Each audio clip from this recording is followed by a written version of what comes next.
Gary Lineker, 61, defended the BBC as confused fans went to Twitter questioning why the Women's Super League was being shown instead of the World Cup opening ceremony. The broadcaster took it upon himself to correct claims that it wasn't being shown at all, but apologized after speaking too soon. Football writer Grace Robertson wrote on Twitter, amid the confusion this afternoon, BBC just decided to ignore the opening ceremony entirely. Partly just because they were showing the WSL until 5 minutes ago, but they've been straight into a basic overview of the Qatar talking points. Jumping into the fray, Gary blasted the tweet saying it was simply not true. He explained that the entire opening ceremony was being broadcast live on BBC iPlayer instead of BBC One. Gary wrote, "The timing of the opening ceremony was changed to an earlier time very recently and WSL was already confirmed on BBC One. If you wanted to watch it, you could." While Gary's tweet offered an explanation for some, Grace pointed out to the broadcaster that she had already corrected herself, just below the tweet he had replied to.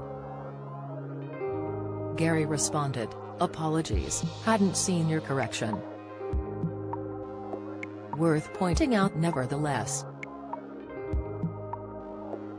Gary is currently leading the BBC's coverage of the controversial World Cup, which started today. Discussions of the tournament have largely been dominated by the socio-economic issues in the country rather than the sport. Qatar and Ecuador faced off in the first match of the World Cup, and Gary's opening monologue for the match highlighted the hot topics off the pitch. "Don't miss," he described the World Cup as the most controversial in history and a ball has not yet been kicked. Gary noted that the smallest nation to host the competition has faced some big questions. He continued, from accusations of corruption in the bidding process to the treatment of migrant workers who built the stadiums, where many lost their lives. Homosexuality is illegal in Qatar. Women's rights and freedom of expression are in the spotlight. Also, the decision 6 years ago to switch the tournament from summer to winter. Against that backdrop, there's a tournament to be played.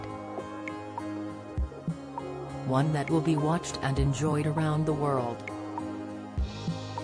He also revealed that FIFA had advised him to stick to football, which he agreed to do for a couple of minutes at least. Ultimately, Ecuador won the match with a score of 2-0 and will be playing the Netherlands on Friday, November 25.